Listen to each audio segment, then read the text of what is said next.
Hey, what's going on, guys? I'm Gods of War, and today I'm going to show you how to complete the main Easter egg in the new Zombies map, Beast from Beyond. So starting off, the very first thing we're going to do is turn on power. Once you have the power turned on, we can begin the main Easter egg. So what we want to do is there is a gray fuse box that we will need to find, and there are 3 different spawn points that this can be. The first spawn point is going to be right next to the bomb stopper machine on the pillar right up there. The second spawn point for this fuse box is going to be in the cargo area right up here on this pole. And then the third and the final spawn point, which is where my fuse box actually is next to the electric trap on the wall right up here. That is the fuse box itself. You want to find that in one of the 3 spawns and hold a grenade and throw it up there. This will open this up and reveal a Ghost and Skulls skull. You want to shoot it. Now, this is a main Easter egg guide, but we do need to complete the first 2 steps for Ghosts and Skulls to unlock the Entangler Wonder Weapon. So to do that, the next skull there is going to be in the cargo area. There's going to be a red X on the ground. Depending on how many players you have, it'll be how many X's there actually are on the map. If you're playing solo, the X will always spawn right here.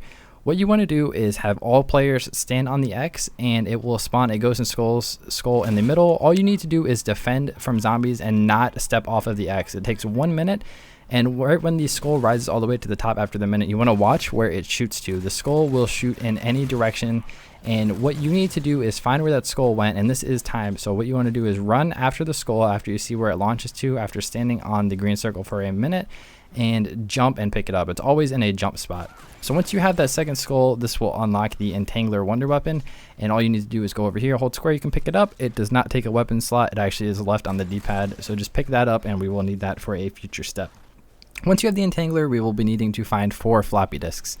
And there are 4 spawns for these. The first spawn point is going to be next to the pack punch machine. It is going to be to the left right over here. And once you pick up the floppy disk, take a picture of the symbol on the bottom left. We're going to need 4 of these, and you need to remember all the symbols you have. You can only pick up 1 of these at a time, so just take note of the ones you have. Take a picture with your phone or Elgato, whatever you're using. After that, the second floppy disk, you need to go into Pack-a-Punch and right back out, and this will spawn a Phantom. Upon killing the Phantom, he will drop the second floppy disk. It is a little bit buggy. Sometimes it's not right where you killed him, but it's right next to where you kill him for the most part. So pick up that second floppy disk, take a picture of your floppy disk in the bottom left, right above your points. And then for the next one, you need to pick up one of the astronaut helmets around the map with the Entangler. Hold R2 to pick it up. And with this, you need to bring it over past the electric trap through spawn, and we're going to be going towards the cryptid that is on the table right over here. There's a room with a blue force field, and to disable the force field, you just have to shoot the astronaut helmet into the room, and then the third floppy disk will be right on this table back here. This fourth one is a little bit tricky. This is the room right next to the Proteus coming from outside. There is a little red grate, and the floppy disk is actually inside of here. You have to shoot it with the Entangler and pick it up. And then once you have the floppy disk, you need to launch it into the air vent at the other end of the room. And this will make it spawn into any of the random air vents near you. There's one spawn right here. This is where mine came out. There's another spawn right above you. And then there's also another one in spawn. You just need to go around and find the air vent where the floppy disk fell out. Now we're going to need to insert these into Neil. There's 4 slots, but you need to put them in a certain order. And the order is different depending on the pictures of your floppy disks. Every game they're different. So what you want to do is go around the map, and there's going to be 6 different pieces of paper that have the pictures of the floppy disk. You need to match up your 4 with the paper that has all 4 of the ones that you have. So you just need to find the corresponding paper. Here is the second spawn point for where the actual chart is that shows them. You need to just find the one that you have. There's 2 of them in the cafe, and they're actually ripped. There is 2 that are connected. The way that these are connected is the one on the left is mixed with the one on the third, and then the second one actually goes with the one on the 4th spot right there. So those 2 are ripped, and the first is connected to the third, second is connected to the 4th. And then after that, there is another 2 spawn points. These are going to be right next to the Morse code. They're little pieces of paper right there on the computer itself. Here's a cheat sheet. This shows all possible combinations in the order. It goes from top to bottom. So if you have example, the one all the way on the left, the top one with the triangle is going to be inserted first, and then just find the one that you have that has all 4 of your symbols, and then go from top to bottom of the piece of paper, and that'll be the number. Like the top is 1, the one below that's 2, 3, 4, 5, 6, and it goes into the computer in that order depending on the floppy disk that you have. But after you have your floppy disk, you've inserted it into the computer in the correct order, all 4 of them in there, you need to go into the theater room over here, and next to the brute is going to be a button on the back wall. Pick that up with the Entangler, and you need to bring it over to the Afterlife Arcade. There are 3 Beasts from Beyond posters inside of this room. You just need to find one of these and let go of it on top of the poster. If it doesn't work the first try, just try a different poster in the room. It just needs to be one of the Beasts from Beyond posters in the Afterlife Arcade. Once you have that complete, we're going to be heading back over towards the cryptid in that room that we opened up earlier with the astronaut's helmet. There is the button, and it has launched itself over into this room. You just need to hold square to activate it, and this will turn on a puzzle that we need to do to hack Neil. So with this, what you want to do is you want to look at this right here, and you want to screenshot your puzzle. All you need to do is hold square on the ones that were originally vertical. So what I do here, I screenshotted it, and then as you guys can see, all the ones that were vertical, I hold square and I turn those, and it will unlock the puzzle. If you mess this up, just screenshot it again and then go off of your new screenshot. Don't go off of the original. If it doesn't work, it might take a couple tries, but if you hold square on all of the ones that are vertical, this will work and you will hack Neil successfully. Once you have him hacked, head back over to him and you will need to entangle him. Now this is a little bit difficult. You need to bring him towards the Pack-a-Punch room, and the doors are all closed. Sometimes he just won't open the door and you might have to go a different way, and this does spawn a whole new wave of zombies, so you need to be very careful here.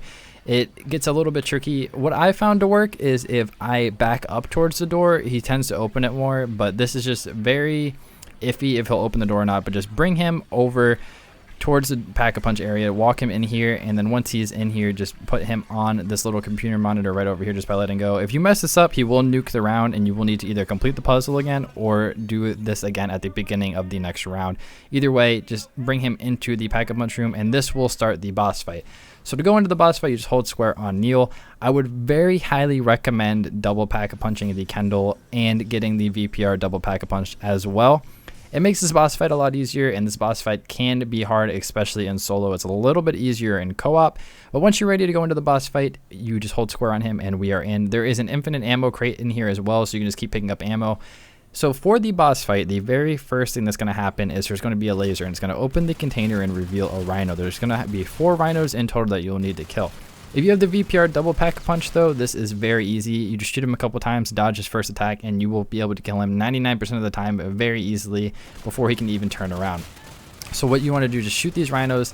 Again, there are 4 of these in total that we will need to kill. If you end up running out of ammo or you need ammo at any time during this boss fight, there is that little container in here. You just hold square and you will pick up ammo. So once you have this complete, this will open up more of the boss fight arena, and these portals are going to open and start spawning in normal cryptids. For this, I would recommend the Kendall double Pack-a-Punch and just spray it. Again, you have all the ammo that you can ever need, so just continuously spray that pistol. You get it from the box in this map. It's not the starting pistol, but if you can get it, it definitely does help out a lot here. Once you have that first side done, the second side of the map will start spawning cryptids, and this will be a little bit harder because phantoms will start to spawn in. I wouldn't run right over towards the portal. I would either stay in the starting area of the boss fight or even where we were a minute ago when the first portal opened and let them come to you. Just continuously use the Kendall. When you start running out of ammo, just go pick it up again. After that is complete, this will start phase 3 of the boss fight.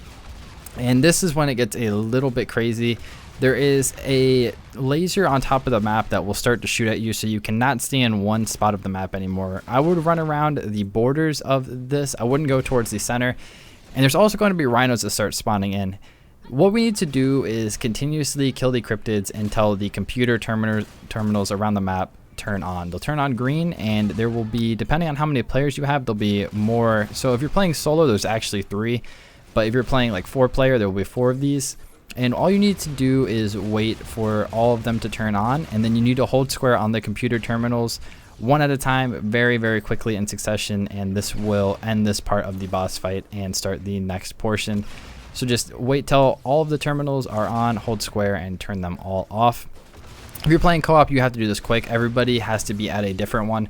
You cannot do this by yourself in a co-op game. You can solo, but in co-op, everybody has to press their own. So once that is done, you want to go towards the spawn, and you'll notice this computer right here, it says 97. You need to hold square on it. It starts at 99, and this is a countdown. You need to survive until this thing hits 0. Rhinos will start to spawn here as well, so I would recommend using the VPR to kill the Rhino if you can. If not, just run around with the pistol until you run out of that timer. Once the timer hits 0, hold square on it again, and this will start the next portion of the boss fight. And for this, 2 mammoths will spawn in. These are extremely difficult to kill. They have a ridiculous amount of health. I think it takes a good like 4,000 or 5,000 bullets. It's insane how many shots I put into these things to kill them. All you need to do though is run away and continuously shoot them. The more you damage them though, the one hard part about this little section of the boss fight, and this is the end of the boss fight, is once you damage them, they will drop blue flames. So just keep running away from them and shooting them, and eventually you will kill them. It does take some time, but eventually you will kill the mammoth, and once you kill the second one, the Easter egg will be complete. You'll get the cutscene and you will be done. So thank you guys so much for watching this video. I hope this helped you guys out, and until next time, I'll see you guys later with some more Call of Duty Zombie gameplay. Peace.